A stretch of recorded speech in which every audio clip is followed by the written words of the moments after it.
백정이 사람이야. 저것들은 짐승이지, 짐승. 아비가 제 몸으로 딸을 감싸는 것이 짐승이고 죄 없는 사람에게 돌을 던지는 당신이 사람이란 말이오? 이놈이 어디서 온 놈인지는 모르겠으나 좋다. 저놈도 같이 쳐라.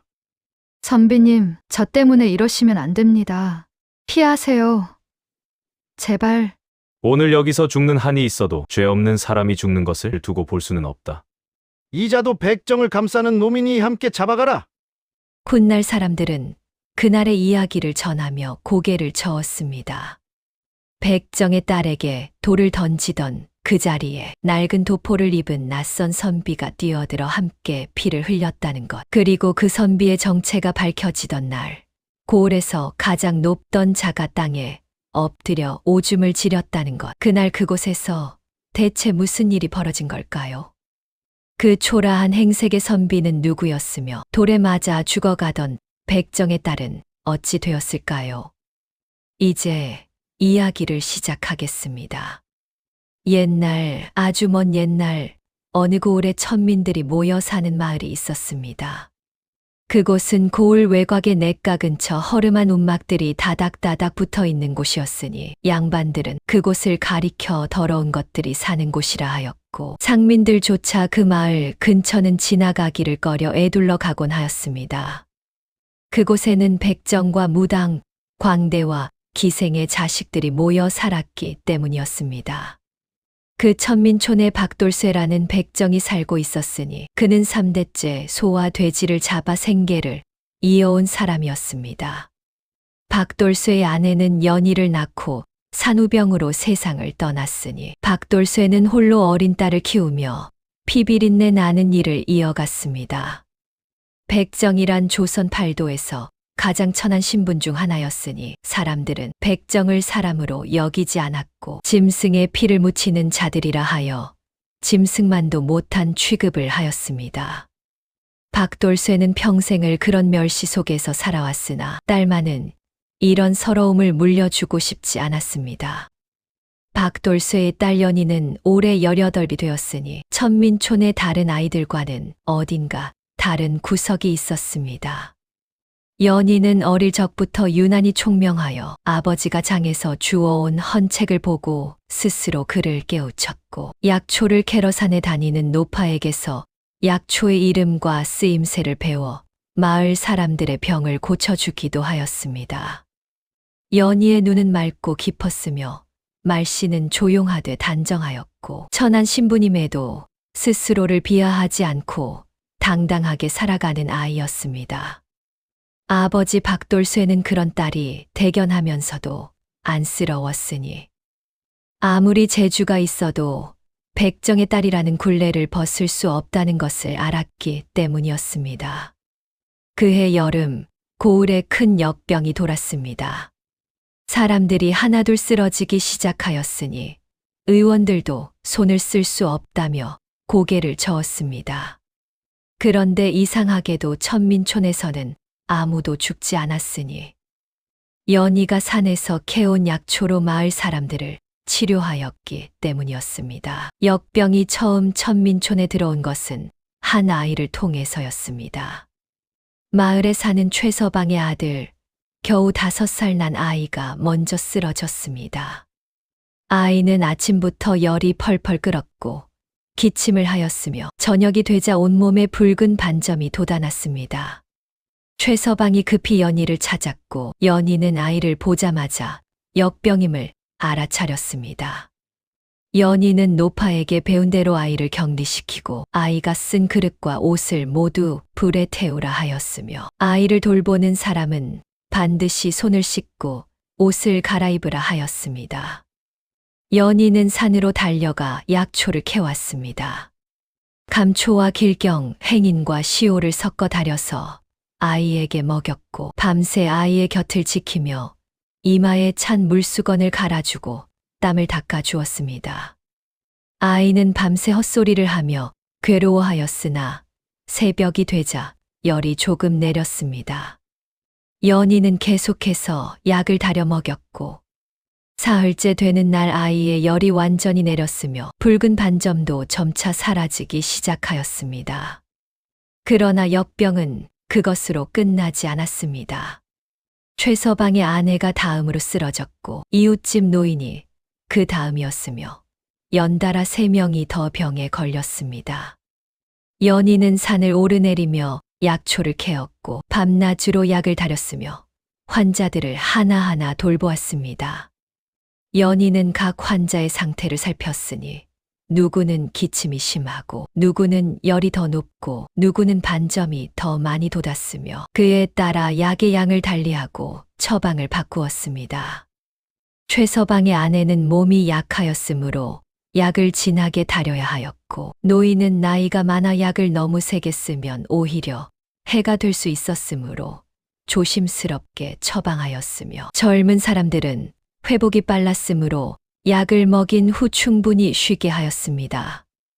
연희는 어릴 적 노파에게 배운 대로 약초를 다리고 환자의 상태에 따라 다른 처방을 내렸으며 밤낮으로 간호하여 마을 사람들의 목숨을 구하였습니다. 열흘이 지나자 천민촌의 모든 환자가 회복되었습니다. 한 명도 죽지 않았으니 모두 연희의 정성 덕분이었습니다. 마을 사람들은 연희에게 감사하며 눈물을 흘렸고 각자 집에서 나눠 먹을 것을 가져와 연희에게 주었습니다. 연희는 열흘 동안 한숨도 자지 못하였으니 그제야 쓰러지듯 잠자리에 들었고 사흘 밤낮을 깨어나지 않고 잤습니다. 그러나 이 일이 오히려 화근이 되었으니 고을 사람들 사이에서 이상한 소문이 돌기 시작한 것이었습니다. 역병이 도는데 천민촌만 멀쩡하다니 분명 천한 것들이 역병을 퍼뜨린 것이라느니 백정의 딸이 요술을 부려 다른 곳으로 병을 옮긴 것이라느니 하는 흉흉한 말들이 입에서 입으로 전해졌습니다. 사람이란 불안하면 누군가를 탓하고 싶은 법이니 가장 약한 자들에게 화살이 돌아가는 것은 예나 지금이나 마찬가지였습니다. 고을에서 가장 부유한 양반인 황주사댁에서 일이 터진 것은 역병이 한풀 꺾여갈 무렵이었습니다. 황주사의 외아들, 겨우 7살 난 도령이 역병에 걸려 목숨을 잃은 것이었습니다. 황주사는 통곡하며 의원들을 불러들였으나 이미 손을 쓸 수 없었고 관을 짜서 아들을 묻은 후에는 밤마다 술을 퍼마시며 미쳐가기 시작하였습니다. 황주사의 아내 또한 미친 사람처럼 집안을 휘젓고 다녔으니 두 내외의 관계 어린 슬픔이 집안을 가득 채웠습니다. 그때 황주사댁에 드나들던 무당이 요사스러운 말을 흘렸으니 그 무당은 황주사에게서 재물을 뜯어내려는 속셈으로 굿판을 벌이다가 이런 말을 한 것이었습니다. 도령이 죽은 것은 천한 것의 기운이 닿아서 그런 것이라 그 천한 것을 찾아 벌을 주지 않으면 황주사댁에 더 큰 화가 닥칠 것이라 하였습니다. 황주사가 그 천한 것이 누구냐고 다그치자 무당은 눈을 희번덕이며 천민촌의 백정딸을 가리켰습니다. 연희가 요술로 역병을 퍼뜨렸고 그 기운이 도령에게 다 목숨을 앗아갔다는 것이었습니다. 황주사는 미쳐 있었으므로 무당의 말을 고지곳대로 믿었습니다. 아니, 믿고 싶었습니다. 아들의 죽음이 너무나 억울하였으니 누군가를 탓하고 싶었고 누군가에게 분풀이를 하고 싶었던 것입니다. 황주사는 당장 하인들을 불러 모아 천민촌으로 달려갔고 연희를 끌어내어 마을 한복판의 큰 느티나무 아래로 끌고 왔습니다. 연희가 끌려 나왔을 때 이미 마을 사람들이 구경꾼처럼 모여들어 있었습니다. 황주사가 연희의 머리채를 움켜쥐고 소리쳤으니 이년이 요술을 부려 내 아들을 죽였다. 이년을 때려 죽여야 한다고 외쳤습니다. 연희는 억울하다고 자신은 그런 일을 한 적이 없다고 호소하였으나 황주사는 들으려 하지 않았습니다. 황주사가 먼저 돌을 집어 연희에게 던졌고 그것을 신호로 하인들이 일제히 돌을 던지기 시작하였습니다. 돌이 연희의 어깨에 맞았고 등에 맞았고 머리에 맞아 피가 흘러내렸습니다. 첫 번째 돌은 연희의 왼쪽 어깨를 강타하였으니 뼈가 부러지는 소리가 들렸고 연희는 비명을 질렀습니다. 두 번째 돌은 등을 맞췄고 세 번째 돌은 오른쪽 팔을 쳤으며 네 번째 돌은 머리를 스쳤습니다. 피가 연희의 얼굴을 타고 흘러내렸고 옷이 피로 적셔졌으며 연희는 고통으로 신음하였습니다. 연희는 쓰러지지 않으려 버텼으나 빗발치는 돌을 피할 수가 없었습니다. 다섯 번째, 여섯 번째, 일곱 번째 돌이 계속해서 날아들었고 연희의 몸은 상처투성이가 되어갔습니다. 구경꾼 중 한 사람이 소리쳤습니다. 전현이 우리 마을에 역병을 퍼뜨렸다. 전현을 죽여야 역병이 멈춘다고 외쳤습니다.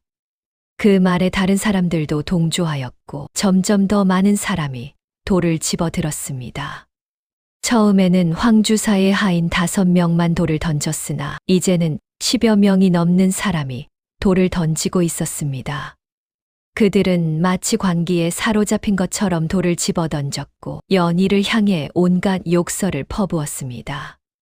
그때 천민촌에서 달려온 박돌쇠가 딸 앞을 가로막았습니다.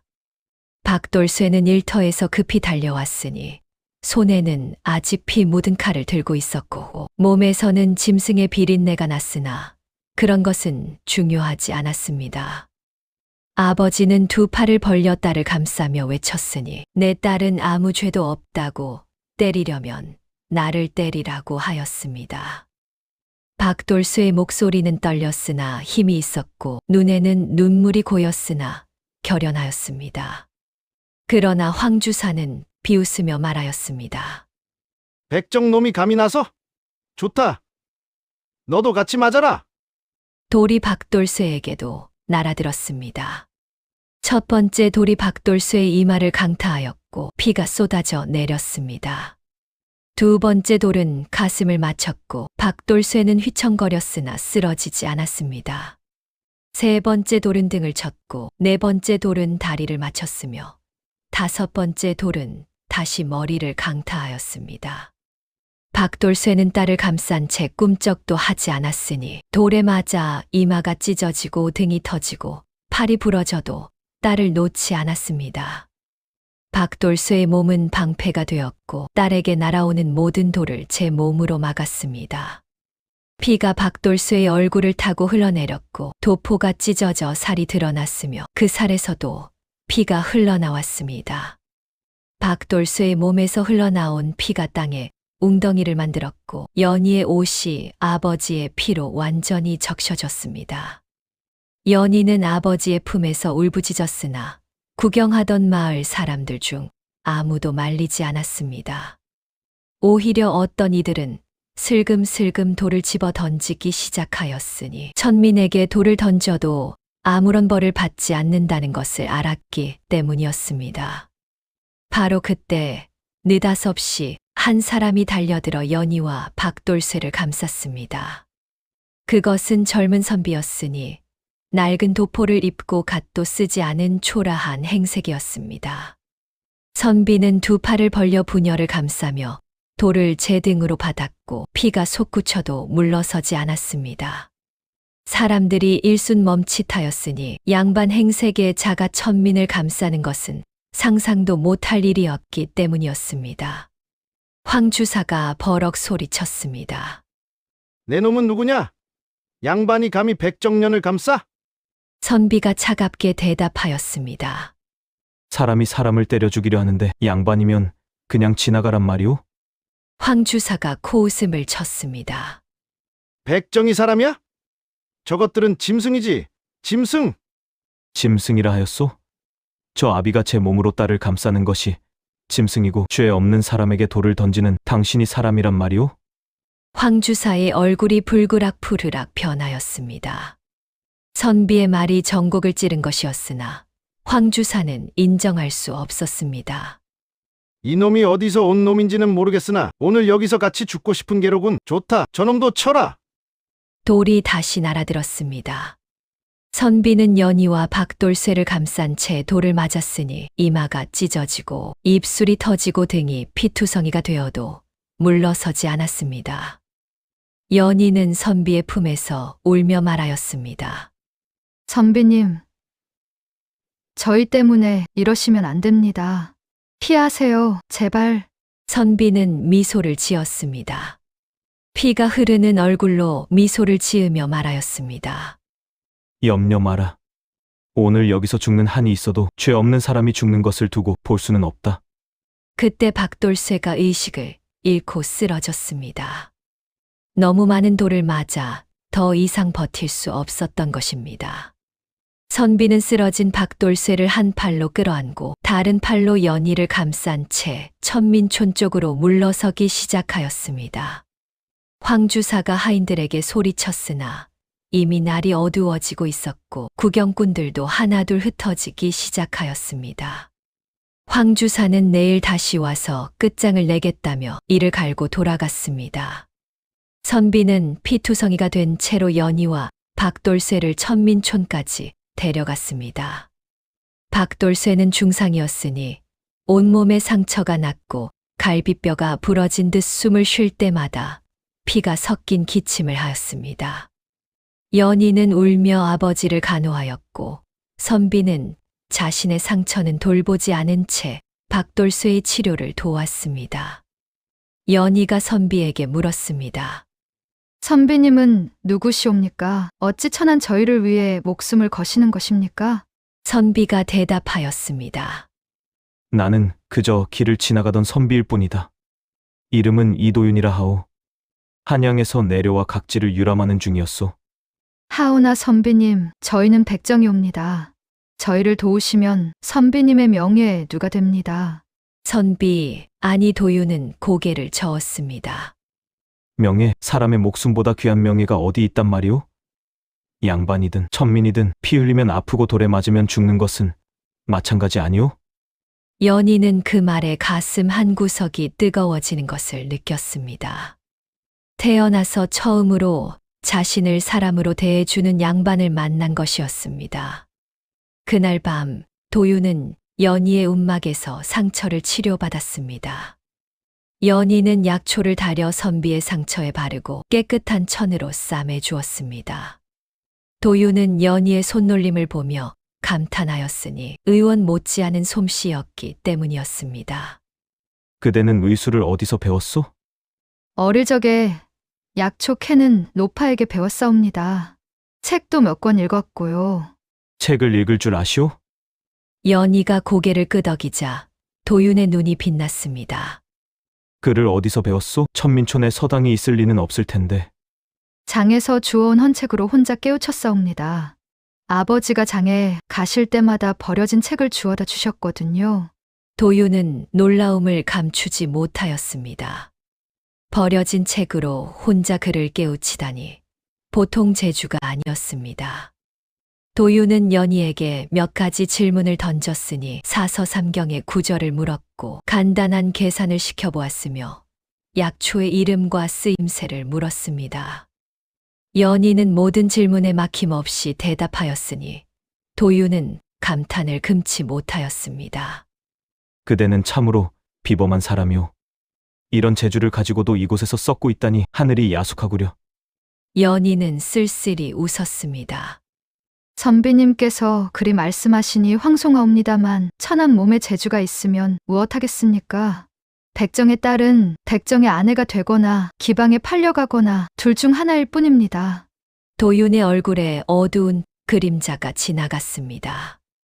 그는 아무 말 없이 연희를 바라보다가 낮은 목소리로 말하였습니다. 세상이 바뀌어야 하오. 반드시. 그날 밤 도윤은 깊은 생각에 잠겼습니다. 그는 연희가 알려준 것보다 훨씬 더 높은 곳에서 온 사람이었으니 사실 그는 당금 임금의 외아들인 세자 저하였습니다. 세자는 부왕의 명을 받아 암행 중이었으니 궁 안에서 책으로만 배운 백성들의 삶을 직접 보고 오라는 명이었습니다. 세자는 각지를 돌며 많은 것을 보았으나 이 고을에서 본 것만큼 충격적인 것은 없었습니다. 천민이라는 이유로 죄 없는 사람을 때려 죽이려 하다니 그리고 아무도 그것을 말리지 않다니 세자는 분노하였으나 동시에 부끄러웠습니다. 자신이 다스릴 나라에서 이런 일이 벌어지고 있었다는 것을 이제야 알았다는 것이. 며칠이 지나도 박돌쇠의 상태는 나아지지 않았습니다. 갈비뼈가 부러져 내장을 찔렀는지 피가 섞인 기침이 그치지 않았고 열이 내리지 않았습니다. 연희는 밤낮으로 아버지 곁을 지키며 약을 다리고 상처를 돌보았으나 백정에게 의원을 불러줄 사람은 아무도 없었습니다. 그 사이 황주사는 가만히 있지 않았습니다. 황주사는 고을 사또에게 뇌물을 바치고 박돌쇠를 역적으로 몰아잡아들이게 하였습니다. 죄목은 황주사의 아들을 저주하여 죽인 요술쟁이라는 것이었으니 터무니없는 무고였으나 사또는 뇌물에 눈이 멀어 그대로 받아들였습니다. 관아에서 포졸들이 들이닥친 것은 이른 아침이었습니다. 포졸들은 누워있는 박돌쇠를 거칠게 끌어냈으니 연희가 아버지를 놓아달라고 매달렸으나 발길에 차여 나동그라졌습니다. 도윤이 달려와 말렸으나 포졸들은 도윤마저 밀쳐버렸습니다. 이자도 백정을 감싸는 노민이 함께 잡아가라. 도윤과 연희 그리고 박돌쇠 모두 관아로 끌려갔습니다. 관아의 옥에 던져진 박돌쇠는 이미 숨이 끊어지기 직전이었으니 끌려오는 도중의 상처가 더 악화된 것이었습니다. 연희는 아버지의 손을 잡고 울부짖었습니다. 아버지, 아버지, 눈을 뜨세요. 박돌쇠가 희미하게 눈을 떴습니다. 그의 입에서 피가 흘러나왔으나 딸을 보며 미소를 지으려 애썼습니다. 연희야, 미안하다. 아비가 너를 지켜주지 못해서. 그런 말씀 마세요. 아버지는 저를 지켜주셨어요.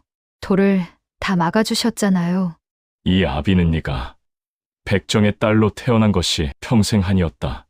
네가 이렇게 천대받으며 살아야 한다는 것이. 박돌쇠의 눈에서 눈물이 흘러내렸습니다. 하지만 연희야, 넌 절대 스스로를 천하다 여기지 마라. 넌 이 아비의 보물이야. 세상에서 가장 귀한. 박돌쇠의 말이 끊겼습니다. 숨이 멎은 것이었습니다. 연희는 아버지의 시신을 끌어안고 울부짖었으니 그 울음소리가 옥 안을 가득 채웠습니다. 도윤은 그 광경을 보며 주먹을 불끈 쥐었습니다. 분노가 폭발할 것 같았으나 아직은 때가 아니었습니다. 도윤은 이를 악물었습니다. 사또가 황주사와 함께 옥으로 내려왔습니다. 황주사는 연희를 보며 비웃었습니다. 요술쟁이의 딸년, 이제 네 차례다. 너를 기방에 팔아넘겨야겠어. 그래야 내 아들의 원한이 조금이라도 풀리지 않겠느냐? 연희는 아버지의 시신을 끌어안은 채 대꾸하지 않았습니다. 눈물조차 마른 듯 텅 빈 눈으로 황주사를 바라볼 뿐이었습니다. 황주사가 도윤을 돌아보았습니다. 그리고 저 선비인지 뭔지 하는 놈은 뭐냐? 어디서 온 놈인지 신분을 밝혀라. 도윤은 차갑게 대답하였습니다. 그대가 내 신분을 알면 어쩔 셈이오? 뭐? 이놈이 감히 나한테 반말을? 반말? 허허, 그대가 나보다 높다고 확신하오? 황주사의 얼굴이 붉어졌습니다. 이 건방진 선비 놈을 당장 때려 죽이고 싶었으나 뭔가 꺼림칙한 것이 있었습니다. 선비의 눈빛이 너무나 당당하였고 말투에 범상치 않은 위엄이 서려 있었기 때문이었습니다. 좋다. 어디 한번 두고 보자. 사또, 저놈의 신분을 밝히지 않으면 신분 사칭죄로 다스리시오. 사또가 머뭇거리며 도윤을 바라보았습니다. 도윤은 여전히 침묵하였으니 아직은 신분을 밝힐 때가 아니라고 판단하였기 때문이었습니다. 그러나 상황은 점점 악화되고 있었으니 연희가 기방에 팔려갈 위기에 처한 것이었습니다. 그날 밤 옥 안에서 연희는 아버지의 시신 곁에 앉아 넋을 잃고 있었습니다. 도윤이 다가와 낮은 목소리로 말하였습니다. 연희, 내 말을 들어라. 내가 반드시 너를 구해내겠다. 절대 포기하지 마라. 연희가 힘없이 고개를 저었습니다. 선비님, 아니 도윤님, 저를 위해 더 이상 위험에 빠지지 마세요. 이미 아버지를 잃었는데 저 때문에 도윤님마저 나는 괜찮다, 진정으로. 어떻게 괜찮으시다는 것입니까?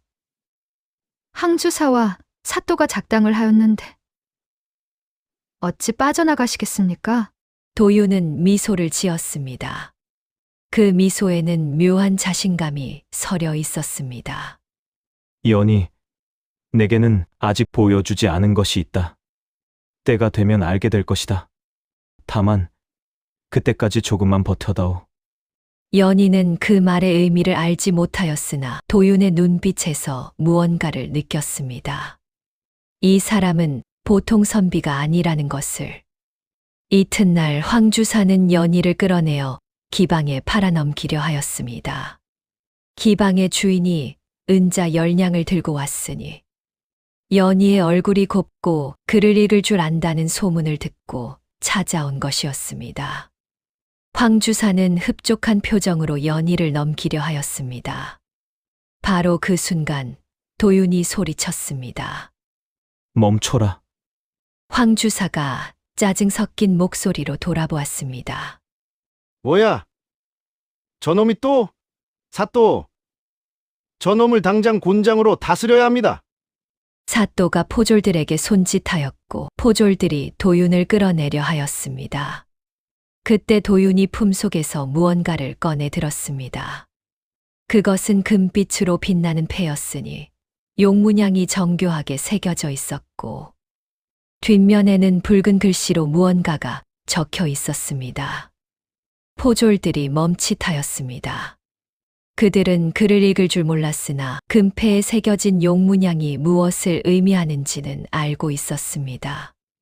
용은 오직 왕만이 쓸 수 있는 문양이었으니 저것은 왕실에서 내린 물건이라는 뜻이었습니다. 도윤이 차가운 목소리로 말하였습니다. 이 패를 보고도 손을 대려는 자가 있느냐? 이것은 대행왕께서 직접 하사하신 세자빈 패니라. 세자.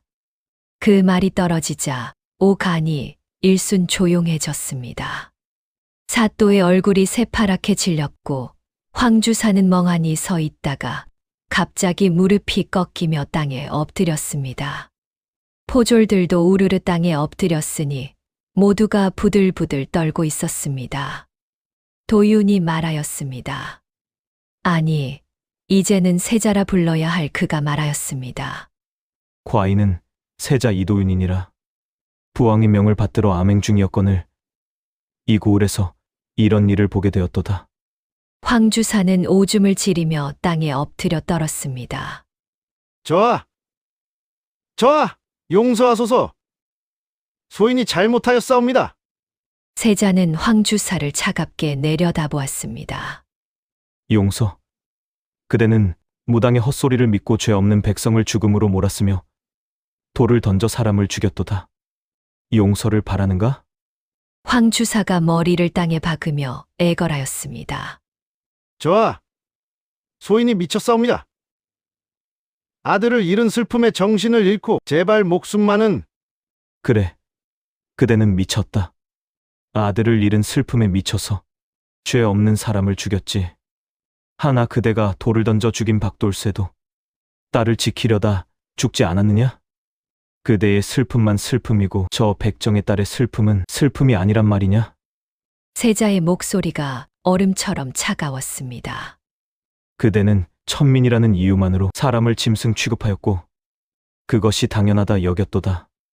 과인이 직접 보았느니라. 그대가 어떻게 돌을 던졌는지 어떻게 사람들을 선동하였는지 모두 보았다. 세자가 사또를 향해 돌아섰습니다. 사또, 그대는 백성을 다스리는 자리에 있으면서 뇌물을 받고 억울한 죽음을 만들었으니 그 죄를 어찌하겠느냐? 사또는 말도 못하고 머리를 땅에 박으며 용서를 빌었습니다. 저하, 소인이 어리석었사옵니다. 황주사가 권세가 있어 소인이 잘못하였사옵니다. 권세? 허허. 그래서 권세 있는 자의 말이라면 거짓인 줄 알면서도 따르는 것이 사또의 도리인가? 백성의 목숨보다 뇌물이 더 중했느냐? 세자가 다시 말하였습니다. 황주사, 그대는 제 자식이 잃은 슬픔을 죄 없는 백성에게 풀었고 사람을 짐승 취급하였으니 그 죄 또한 용서할 수 없도다. 사또, 그대는 관직을 이용하여 부정을 저질렀으니 그 또한 용서할 수 없도다. 두 사람 모두 한양으로 압송하여 의금부에 넘길 것이니 그곳에서 죄값을 치르도록 하라. 포졸들이 황주사와 사또를 결박하여 끌어냈습니다. 황주사는 끌려가면서도 용서해달라고 잘못했다고 외쳤으나 세자는 고개도 돌리지 않았습니다. 사또 역시 끌려나가며 소리쳤으나 아무 소용이 없었습니다. 세자가 연희에게 다가갔습니다. 연희는 여전히 아버지의 시신 곁에 앉아 있었으니 너무나 많은 일이 한꺼번에 벌어져 정신을 차리지 못하고 있었습니다. 연희, 연희가 고개를 들었습니다. 세자의 얼굴이 보였으나 그것이 꿈인지 생시인지 분간이 되지 않았습니다. 전하, 정말로 세자 저하이셨사옵니까? 그렇다. 미안하다. 진작 밝히지 못해서 암행 중이라 신분을 숨겨야 했다. 연희는 황급히 땅에 엎드리려 하였으나 세자가 그녀의 팔을 잡아 일으켰습니다. 엎드리지 마라. 네가 나에게 절할 이유가 없다. 전하, 소녀는 천한 백정의 딸이옵니다. 어찌 감히 천하다고? 네가 천하면 저 황주사는 무엇이냐? 죄 없는 사람을 때려 죽이려 한 자가 귀하고 아픈 사람을 치유하고 남을 해치지 않은 자가 천하단 말이냐? 세자의 눈에 슬픔이 어렸습니다. 내가 궁에서 책으로만 배울 때는 몰랐다. 천민이 어떤 삶을 사는지, 양반들이 어떻게 백성을 짓밟는지, 이번 암행에서 많은 것을 보았으나 이 고을에서 본 것이 가장 끔찍하였다. 네 아버지가 돌에 맞아 쓰러지는 것을 보았을 때 내 가슴이 찢어지는 것 같았다. 연희의 눈에서 눈물이 흘러내렸습니다. 세자가 그녀의 손을 잡았습니다. 연희, 네 아버지의 억울함은 내가 반드시 풀어주겠다. 그리고 세자가 말을 멈추었습니다. 무언가 더 하고 싶은 말이 있는 듯하였으나 지금은 때가 아니라고 생각한 것 같았습니다. 일단 네 아버지의 장례부터 치르자. 내가 도와주겠다. 세자의 명으로 박돌쇠의 장례가 성대하게 치러졌습니다. 천민의 장례치고는 전례 없는 일이었으니 관아에서 관을 마련하고 무덤 자리를 잡아주었으며 재물과 상여까지 갖추어 주었습니다. 마을 사람들은 놀라서 구경하였으니 그들 중 많은 이가 며칠 전 박돌쇠에게 돌을 던졌던 자들이었습니다. 그들은 이제 벌벌 떨며 땅에 엎드려 있었으니 자신들도 벌을 받을까 두려웠던 것입니다. 세자는 그들에게 말하였습니다. 너희가 던진 돌이 한 사람을 죽였다. 직접 손을 쓰지 않았다고 해서 죄가 없는 것이 아니다. 다만 오늘은 용서하겠다. 다시는 이런 일이 없도록 하라. 천민도 같은 백성이다. 내 나라의 백성을 짐승처럼 대하는 것을 더 이상 두고 보지 않겠다. 마을 사람들은 머리를 땅에 박으며 감사하다고 외쳤으나 세자는 씁쓸한 표정으로 돌아섰습니다. 장례가 끝난 후 세자는 연희를 불러 말하였습니다. 연희, 나는 곧 한양으로 돌아가야 한다. 암행 보고를 드려야 하고 이 고을의 일을 처리할 어사도 보내야 한다. 연희가 고개를 숙이며 말하였습니다. 전하의 은혜는 평생 잊지 않겠사옵니다. 전하께서 아니셨다면 소녀는 기방에 팔려갔을 것이고 아버지의 억울함도 풀지 못했을 것이옵니다. 은혜라니, 나는 당연히 해야 할 일을 했을 뿐이다. 세자가 잠시 망설이다가 말을 이었습니다. 연희, 나와 함께 한양으로 가지 않겠느냐? 연희가 놀라서 고개를 들었습니다. 전하, 그게 무슨 말씀이시옵니까?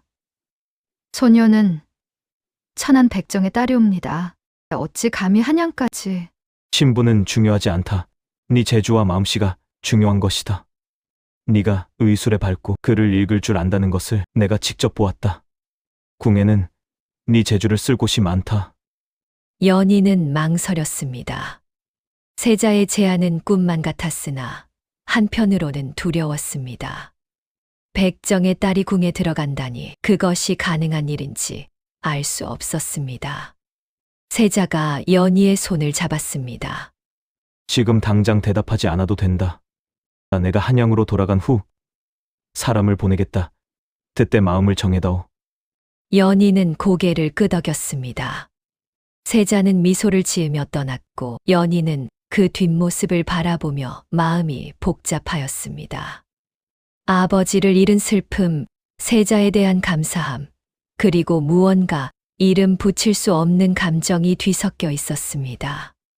한양에서 어사가 내려온 것은 보름 후였습니다.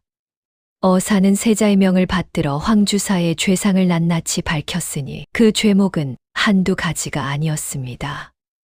뇌물수수, 양민 착취, 살인 교사, 인신매매, 무고죄 등 10여 가지의 죄가 드러났고 황주사는 전 재산을 몰수당한 후 차명에 처해졌습니다. 사또 또한 파직되어 유배형을 받았으니 뇌물을 받고 억울한 죽음을 묵인한 죄였습니다. 황주사가 처형되기 전날 그는 옥에서 밤새 울부짖었습니다. 살려달라고, 잘못했다고. 그러나 아무도 귀 기울이지 않았으니 그가 박돌쇠에게 했던 것과 똑같았습니다. 처형 당일 황주사는 끌려나와 온 고을 사람들 앞에서 목이 베었습니다.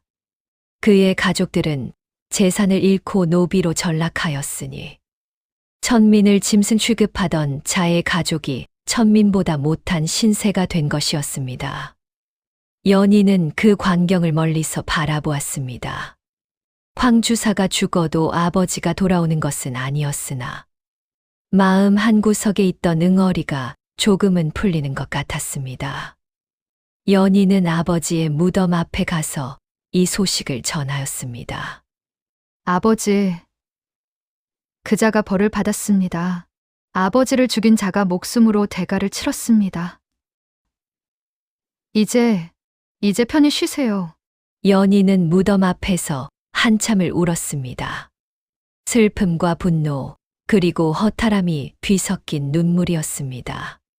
그로부터 석 달이 지났습니다. 연희는 천민촌에서 여전히 약초를 캐고 아픈 사람들을 돌보며 살고 있었습니다. 세자가 보내준 은자 덕에 조금은 나은 움막으로 옮겼으나 삶은 크게 달라지지 않았습니다. 다만 마을 사람들이 더 이상 연희를 천대하지 않았으니 세자가 직접 연희를 감싼 이야기가 널리 퍼졌기 때문이었습니다. 어느 날 한양에서 사람이 찾아왔습니다. 그것은 궁에서 내려온 내관이었으니 세자 저하의 밀명을 받들어 왔다고 하였습니다. 내관은 연희에게 서찰 하나를 전하였으니 그것은 세자가 직접 쓴 것이었습니다. 연희가 서찰을 펼쳐 읽었습니다. 연희에게 그동안 무사하였느냐? 나는 한양에 돌아온 후로도 그날의 일을 잊지 못하였다. 네가 돌에 맞으면서도 꿋꿋이 버티던 모습. 아버지를 잃고도 이연하게 장례를 치르던 모습이 눈에 선하다. 나는 너에게 청이 있다. 한양으로 와서 나를 도와다오. 너의 재주가 궁에서 꼭 필요하다. 이것은 명령이 아니라 부탁이니 너의 마음대로 결정하여다오. 다만 내 마음은 변함이 없다는 것만 알아다오. 연희는 서찰을 읽고 한참을 생각하였습니다. 세자의 마음이 무엇인지 어렴풋이 느껴졌으나 감히 확신할 수가 없었습니다. 백정의 딸이 세자 저하의 마음을 얻는다니 그것이 가능한 일인가? 연희는 아버지의 무덤을 찾아가 여쭈었습니다. 아버지, 어찌해야 할까요?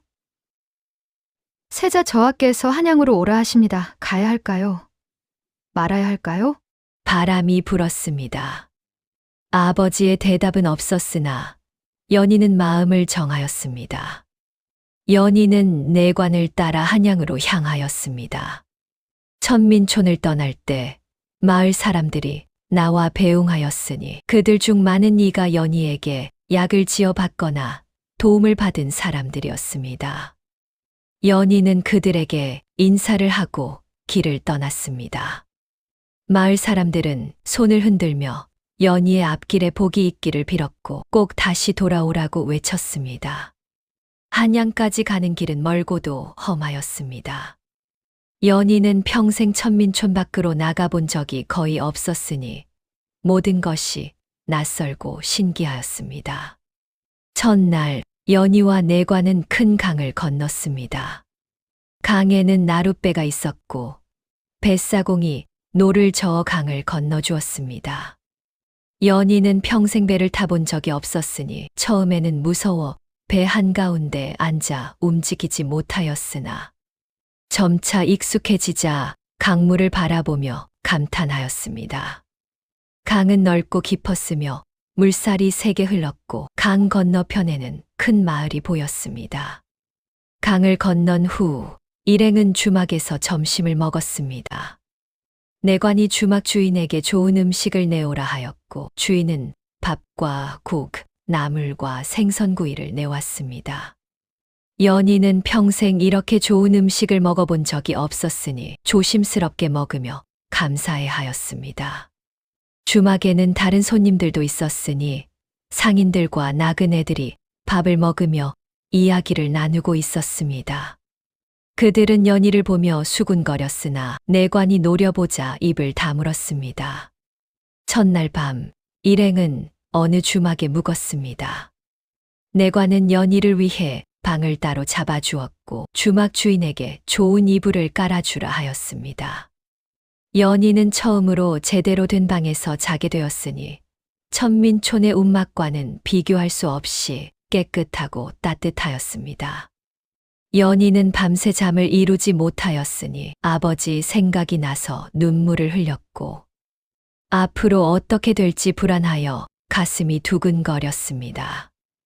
둘째 날 일행은 큰 장터를 지나갔습니다.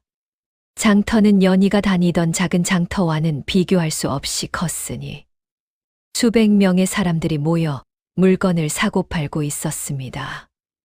곡식을 파는 사람, 생선을 파는 사람, 옷감을 파는 사람, 그릇을 파는 사람, 갖가지 물건을 파는 사람들로 가득하였습니다. 연희는 신기한 눈으로 장터를 구경하였고 내관은 연희를 위해 새 옷감을 사주었습니다.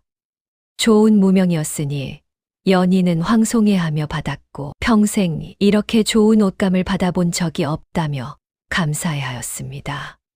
장터를 지나가다가 연희는 한 아이가 쓰러져 있는 것을 보았습니다. 10살쯤 되어 보이는 아이였으니 길가에 쓰러져 신음하고 있었습니다.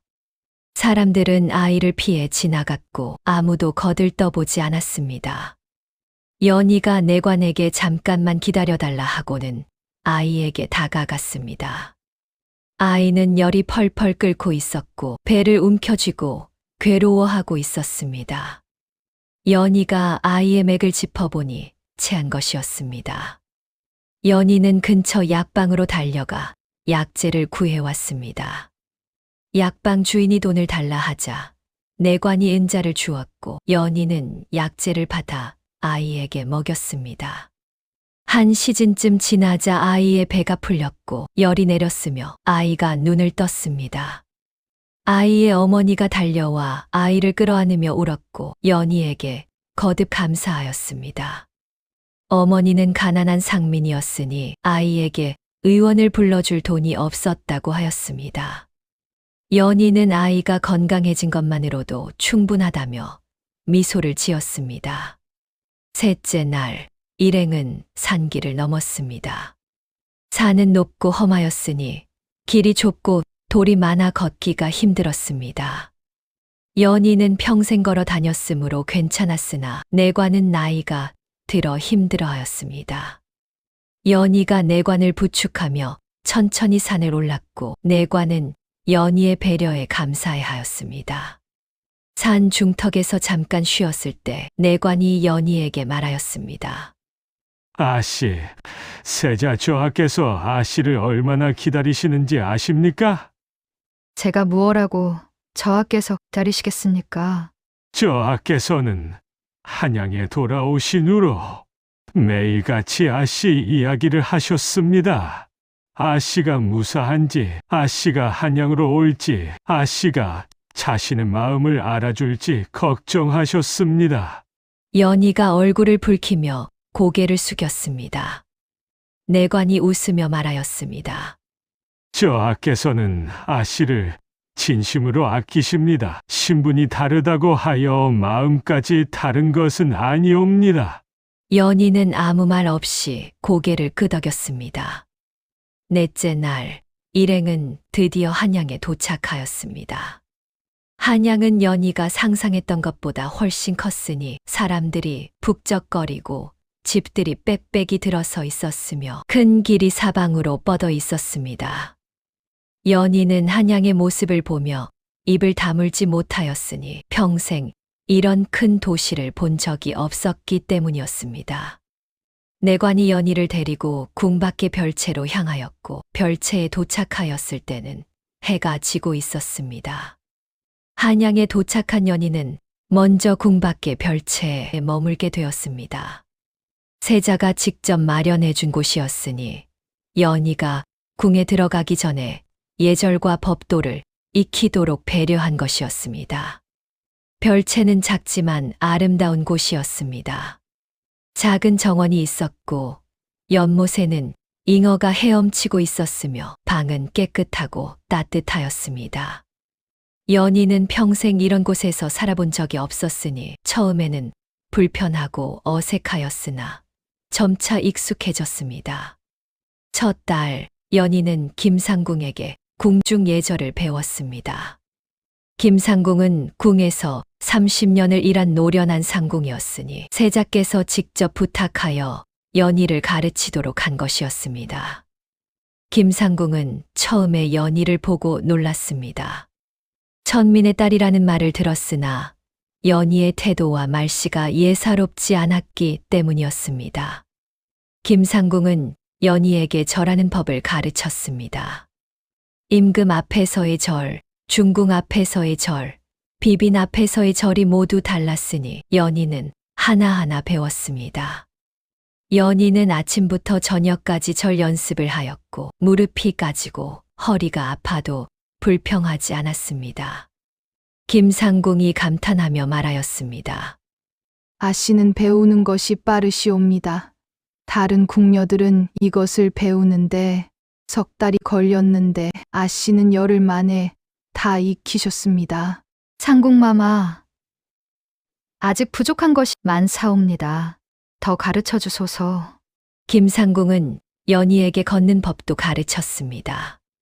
궁에서는 함부로 빨리 걸으면 안 되었고 소리 나게 걸어서도 안 되었으며 시선은 항상 아래를 향해야 하였습니다. 연희는 처음에는 이상하게 느껴졌으나 연습을 거듭하며 익숙해졌습니다.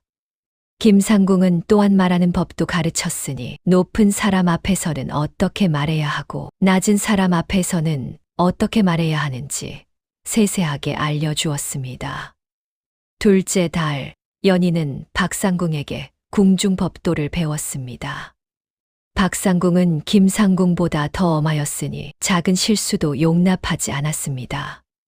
박상궁은 연희에게 궁의 규칙을 가르쳤습니다.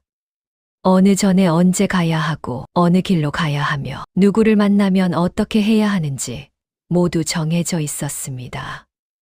연희는 머리가 복잡하였으나 하나하나 외워나갔습니다.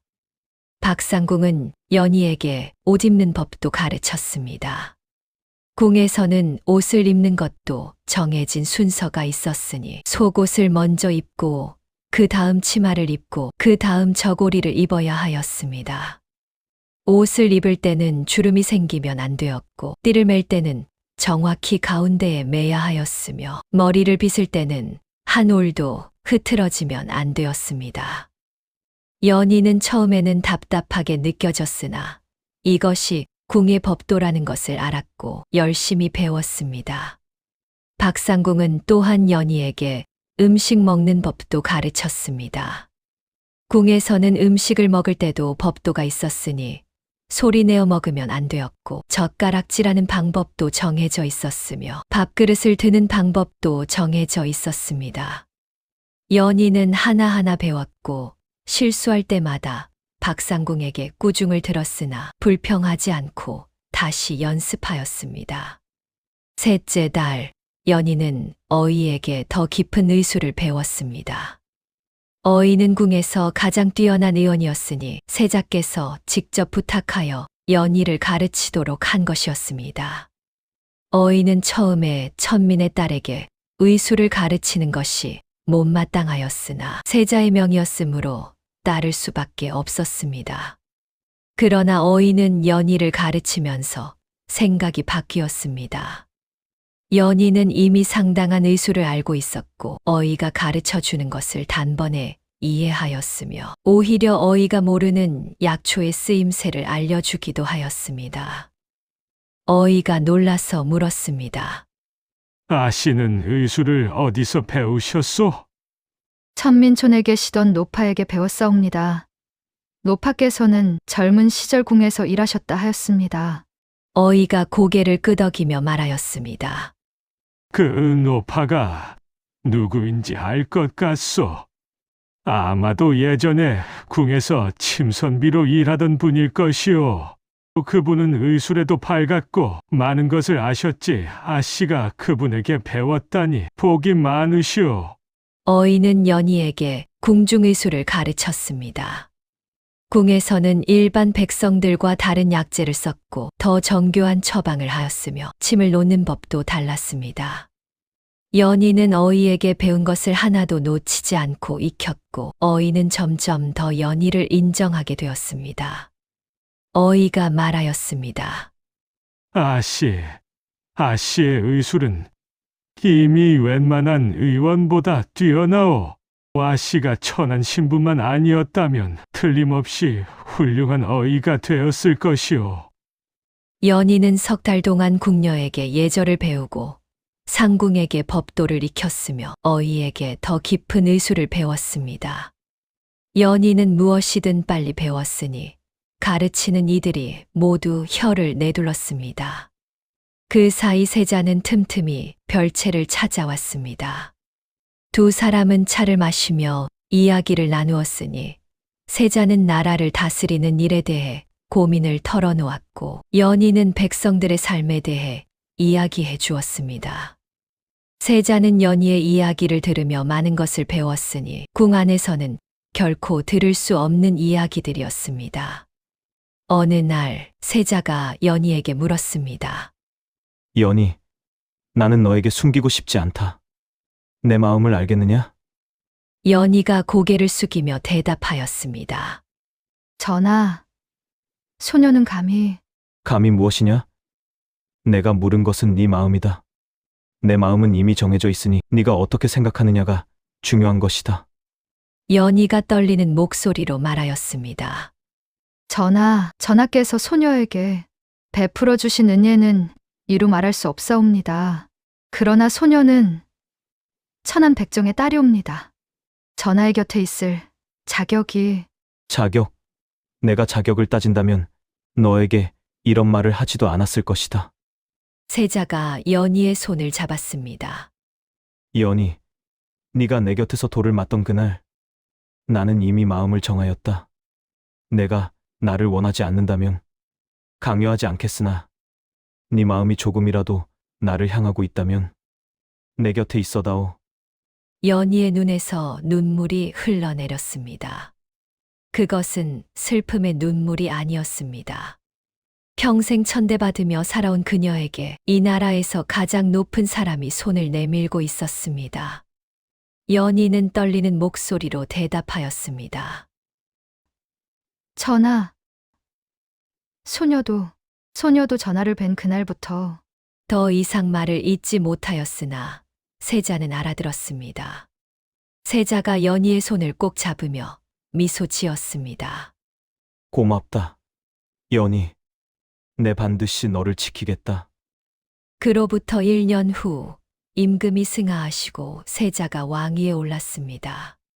새 임금은 즉위 후 첫 번째 조회에서 연희를 궁에 들이겠다고 선언하였으니 조정이 발칵 뒤집어졌습니다. 전하, 천민을 어찌 궁에 들이시렵니까? 영의정이 앞장서서 반대하였고 대신들이 줄줄이 따라 반대하였습니다. 그들은 종묘사직을 걱정한다느니 왕실의 채통을 운운하느니 하며 온갖 이유를 들어 막아섰습니다. 새 임금이 차가운 목소리로 물었습니다. 그래, 너희 말대로 천민은 사람이 아니니 궁에 들일 수 없다는 것이냐? 영의정이 머리를 조아리며 대답하였습니다. 전하, 그것이 조종의 법도요입니다. 천민이 궁에 들어온 전례가 없사옵니다. 전례? 허허, 전례가 없으면 만들면 될 것이 아니냐? 전하, 임금이 손을 들어 대신들을 제지하였습니다. 잘 들어라.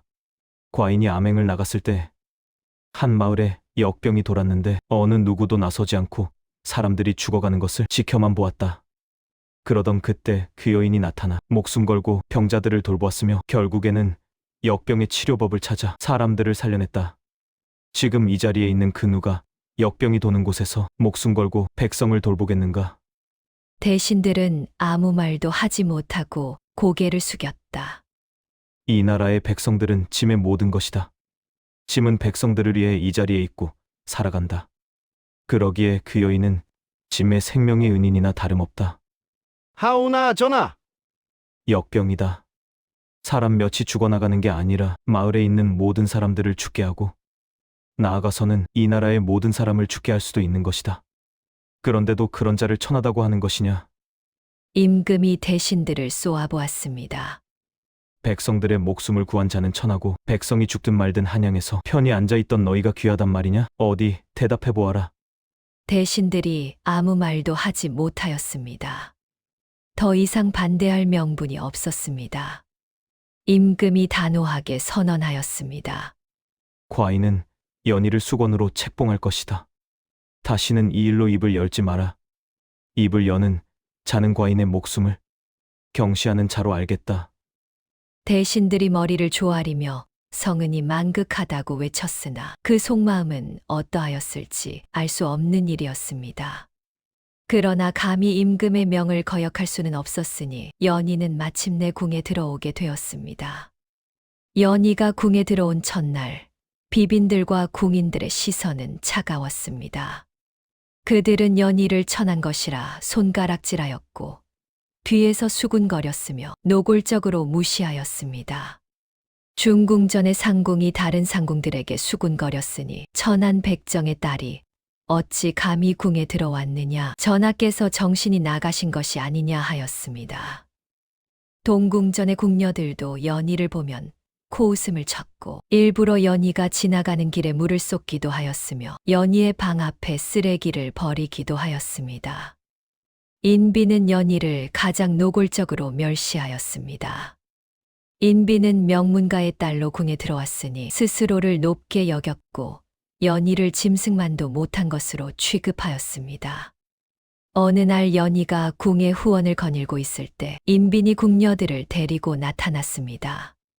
인비는 연희를 보자 일부러 큰 소리로 말하였습니다. 아이고, 저기 백정년이 걸어가네.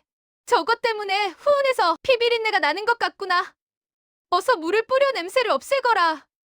궁녀들이 웃으며 물을 가져왔고 연희가 지나간 자리에 물을 뿌렸습니다. 연희는 그 모든 것을 알고 있었으나 내색하지 않았습니다. 백정의 딸로 태어나 평생 천대를 받으며 자랐으니 이 정도는 익숙한 일이었습니다. 그러나 연희는 예전의 연희가 아니었습니다.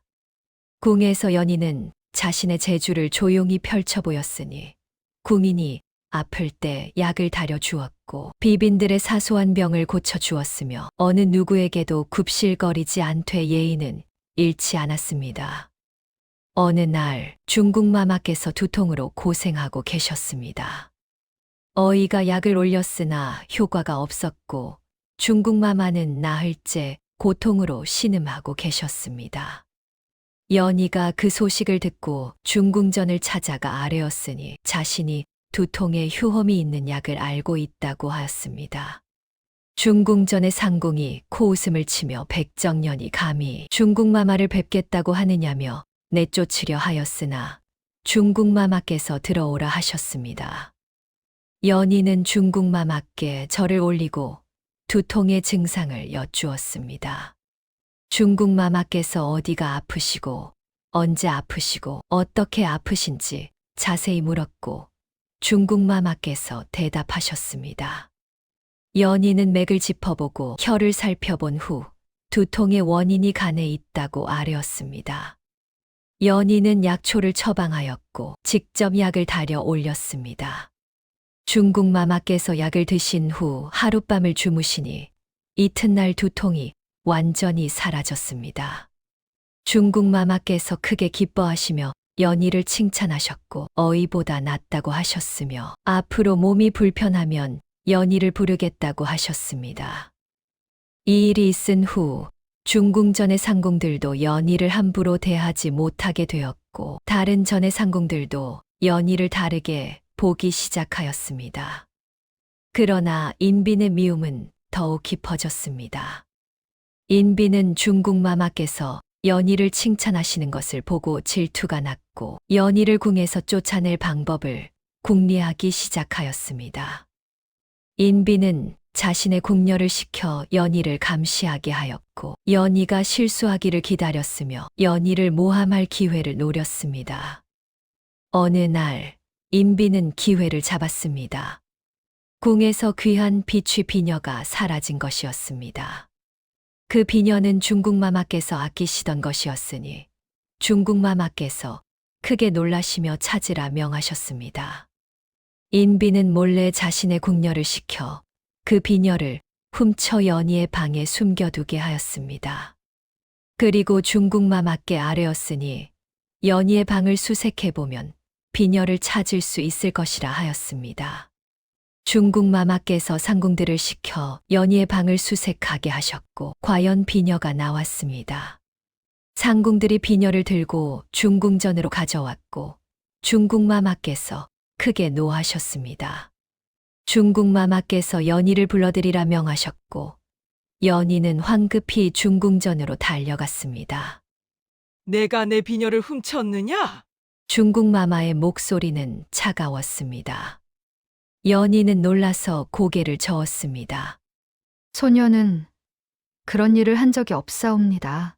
그럼 어찌 네 방에서 비녀가 나왔느냐? 소녀도 알 수가 없사옵니다. 소녀는 마마의 비녀를 본 적도 없고 훔칠 이유도 없사옵니다. 인빈이 옆에서 말하였습니다. 중궁마마, 이 여인은 천한 백정의 딸이옵니다. 천한 것이 귀한 것을 훔치는 것은 당연한 일이옵니다. 어서 벌을 내리시옵소서. 중궁마마께서 망설이셨습니다. 한편으로는 연희가 자신의 두통을 고쳐준 일이 생각났고 연희의 눈이 거짓말하는 눈이 아니라고 느껴졌으나 다른 한편으로는 분명 연희의 방에서 비녀가 나온 것도 사실이었습니다. 바로 그때 임금이 중궁전에 들어오셨습니다. 임금은 연희가 중궁전에 불려갔다는 소식을 듣고 급히 달려온 것이었습니다. 임금이 무슨 일이냐고 물으시자 중궁마마께서 비녀 도둑 사건을 말씀하셨습니다. 임금이 연희를 보며 물으셨습니다. 연희, 진실을 말하여라. 내가 비녀를 훔쳤느냐? 전하, 소녀는 절대 그런 일을 하지 않았사옵니다. 임금이 연희의 눈을 똑바로 보셨습니다.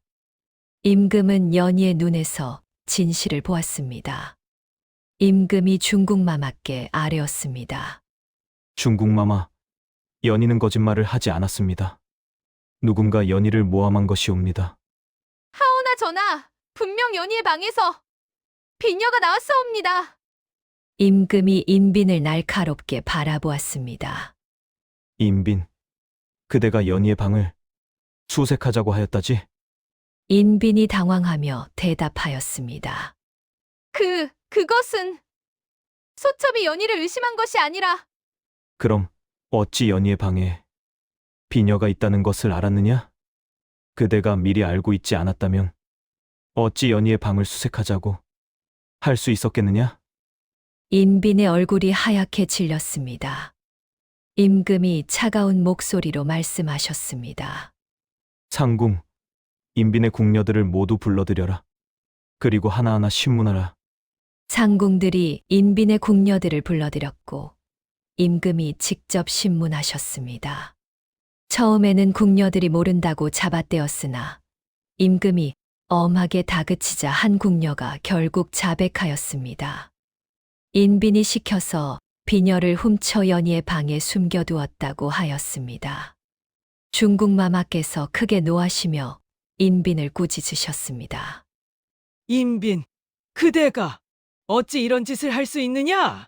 궁에서 다른 빈을 모함하다니 그 죄를 어찌하겠느냐?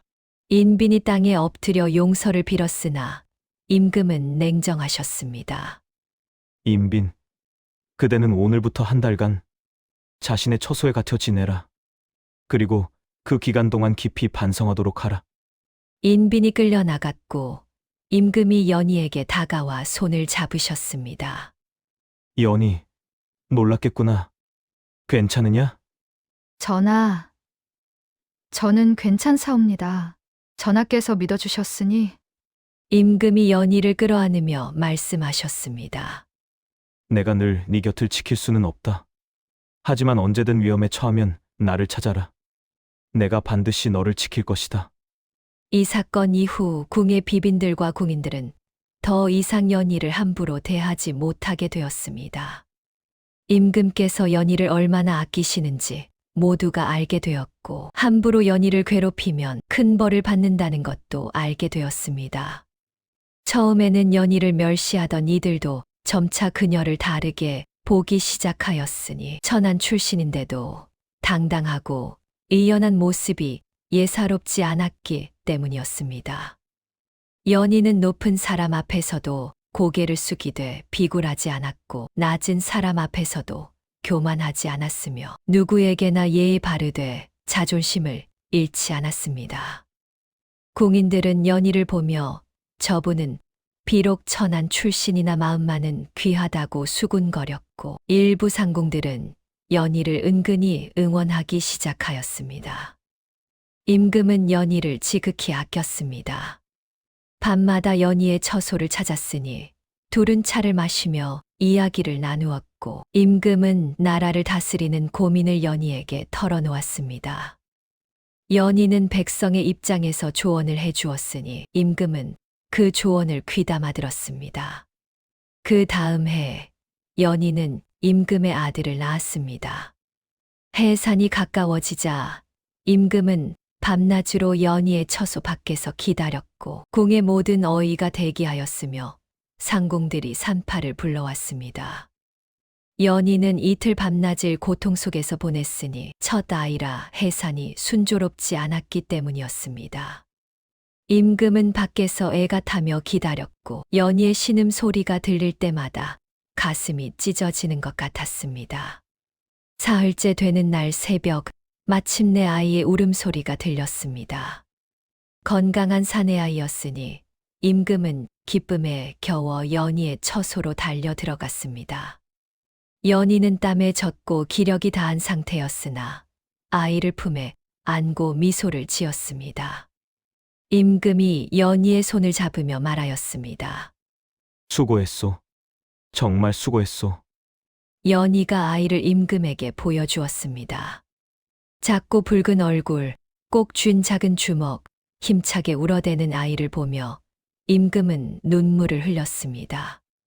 임금이 조심스럽게 아이를 안아들었고 아이는 아버지의 품에서 울음을 멈추고 눈을 떴습니다. 이 아이는 무엇이라 부를까? 전하께서 지어주소서. 임금이 한참을 생각하다가 말하였습니다. 이름은 혼이라 하겠소. 밝을 혼자니 이 아이가 밝은 세상을 만들기를 바라는 마음에서 지은 이름이오. 건강한 왕자의 탄생에 궁 안이 경사로 떠들썩하였으니 임금은 크게 기뻐하며 연희를 수기로 올렸습니다. 대신들 중 일부가 여전히 불만을 품었으나 임금의 총애가 확고하였으므로 감히 입을 열지 못하였습니다. 중국 마마께서도 왕자를 보러 오셨고 귀여운 왕자라며 칭찬하셨으며 연희에게 잘 키우라고 당부하셨습니다. 연희는 왕자를 정성껏 키웠습니다. 연희는 친히 젖을 물렸고 밤에 아이가 울면 일어나 달래주었으며 아이의 기저귀를 갈고 몸을 씻겨 주었습니다. 상궁들이 유모를 드리겠다고 하였으나 연희는 고개를 저었습니다. 연희는 자신이 직접 아이를 키우고 싶다고 하였고 임금도 연희의 뜻을 따랐습니다. 왕자는 건강하게 자랐습니다. 100일이 되자 잔치를 열었고 돌이 되자 돌잡이를 하였으니 왕자는 책을 집어 임금을 기쁘게 하였습니다.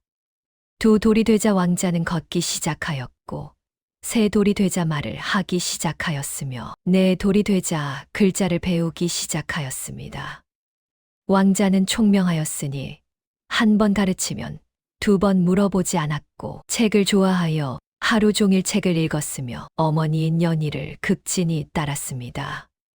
연희는 왕자에게 글을 가르치면서 사람됨도 가르쳤습니다. 연희는 왕자에게 말하였으니 사람은 신분으로 나누어지는 것이 아니라 마음으로 나누어진다고.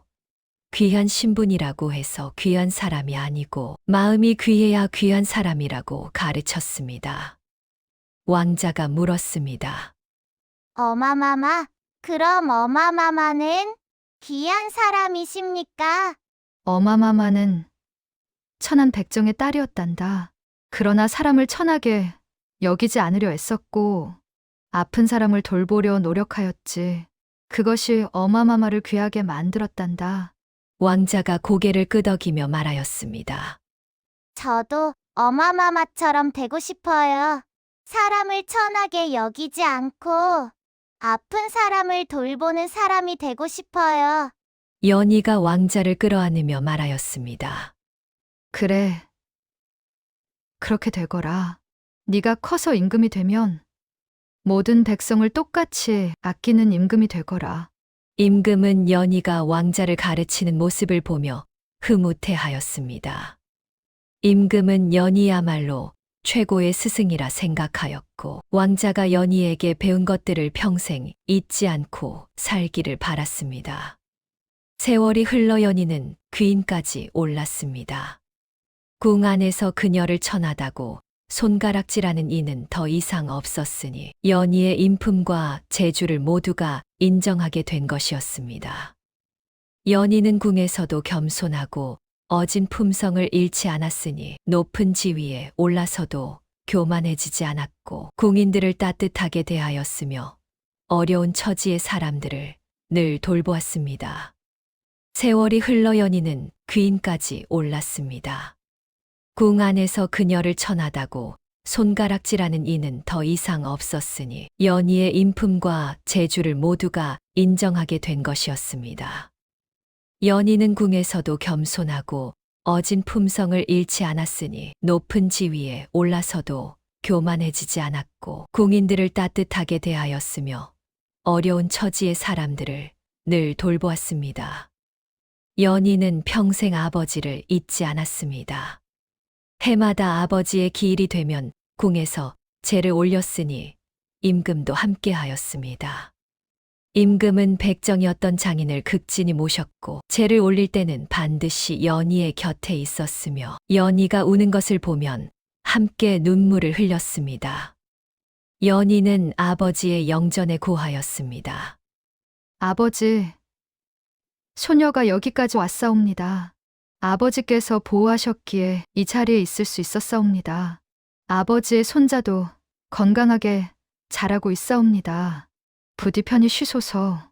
고을 사람들은 그날의 이야기를 자식에게, 자식은 또 그 자식에게 전하였으니 돌 맞던 선비가 세자였다는 것, 백정의 딸이 임금의 여인이 되었다는 것, 그리고 천민도 사람이라는 것을 세상에 알린 임금의 이야기가 조선 팔도에 퍼져나갔습니다.